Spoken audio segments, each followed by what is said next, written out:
گاؤں میں جو پہاڑوں کے بیچ بسا تھا، ایک چھوٹا لڑکا رہتا تھا جس کا نام لیو تھا۔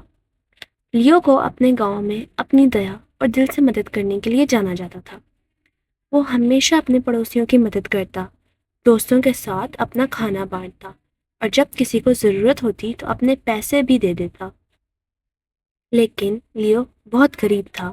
اس کا پریوار اپنی روزی روٹی چلانا مشکل ہوتا تھا، پر وہ کبھی شکایت نہیں کرتے تھے کیونکہ ان کے پاس ایک دوسرے کا ساتھ تھا۔ ایک ٹھنڈی شام جب لیو بازار سے گھر جا رہا تھا، اس نے ایک پرانی عورت کو راستے کے کنارے بیٹھے دیکھا۔ اس کے کپڑے پرانے تھے اور وہ ٹھنڈ میں کافی کمزور لگ رہی تھی۔ لیو کے دل میں اس کے لیے رحم آ گیا۔ آپ ٹھیک ہیں دادی؟ لیو نے اس کے پاس جا کر پوچھا۔ بوڑھی عورت دھیرے سے مسکرائی۔ میں بس تھوڑی تھک گئی ہوں بیٹا، میرے پاس کوئی گھر نہیں ہے، نہ کھانا نہ پریوار، میں کئی دن سے چل رہی ہوں۔ لیو کا دل اور بھی زیادہ پگھل گیا۔ اس نے اپنا گرم کوٹ اتار کر اس کے کندھے پر ڈال دیا۔ مہربانی کر کے میرے گھر چلیے، آپ وہاں آرام کر سکتی ہیں اور میں اپنا کھانا آپ کے ساتھ بانٹوں گا۔ بوڑھی عورت دھیرے سے اپنا سر ہلا کر بولی، تم بہت اچھے ہو بیٹا، لیکن میں تمہارا کھانا نہیں لے سکتی۔ میں دیکھتی ہوں کہ تم بھی بہت غریب ہو اور میں تم پر بوجھ نہیں بننا چاہتی۔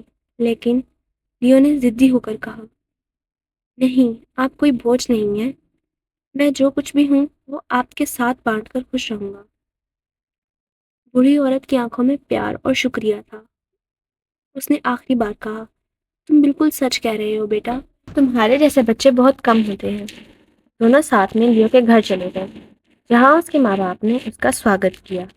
اس رات انہوں نے اپنے سادھارن کھانا سب کے ساتھ بانٹا اور لیو کے ماں باپ نے بوڑھی عورت کو سونے کے لیے ایک جگہ بھی دے دی۔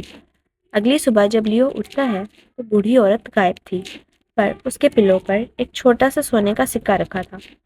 سکے میں چمک تھی اور لیو سوچنے لگا کہ یہ کہاں سے آیا۔ وقت گزر گیا اور لیو بڑا ہو گیا۔ اس نے اپنی زندگی دوسروں کی مدد کرتے ہوئے بتائی، اور ایک دن جب وہ گاؤں کے چوک سے گزر رہا تھا، اس نے ایک بڑے ویپاری کی دکان دیکھی جہاں سونا اور انمول رتن چمک رہے تھے۔ اس نے اندر جا کر دیکھا اور وہاں ایک جانا پہچانا چہرہ تھا۔ آہ لیو، بہت سمے ہو گیا، ویپاری نے مسکراتے ہوئے کہا۔ میں دیکھتا ہوں کہ تم ابھی بھی اتنے ہی دیالی اور اچھے ہو، تم پر میرا ایک بڑا ادھار ہے۔ لیو حیران ہو گیا۔ مجھے یاد نہیں آ رہا کہ میں آپ کو کبھی ملا ہوں۔ ویپاری ہنس کر بولا، تمہیں یاد نہیں ہوگا لیکن میں تمہیں یاد کرتا ہوں۔ تم نے ایک بوڑھی عورت کی مدد کی تھی، اس کے بدلے اس نے تمہاری دیا کو ٹیسٹ کیا تھا۔ تمہاری معصومیت اور دیا کو دیکھ کر اس نے اپنا وعدہ پورا کیا، اور تب سے میں تمہیں دور سے دیکھ رہا ہوں۔ ویپاری نے لیو کو سونے سے بھرا ایک بڑا تھیلا دیا۔ یہ تمہارے لیے ہے، تمہارے بنا کسی سوارتھ کے کیے گئے کام کے لیے۔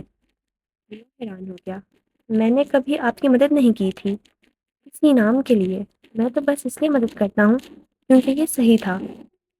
ویپاری مسکراتے ہوئے بولا، اور اسی وجہ سے تمہیں انعام مل رہا ہے۔ سچی دیا کبھی پھر سے انعام کی امید نہیں رکھتی، بس دوسروں کی مدد کرتی ہے، اور اسی لیے تمہیں یہ تحفہ دیا گیا ہے۔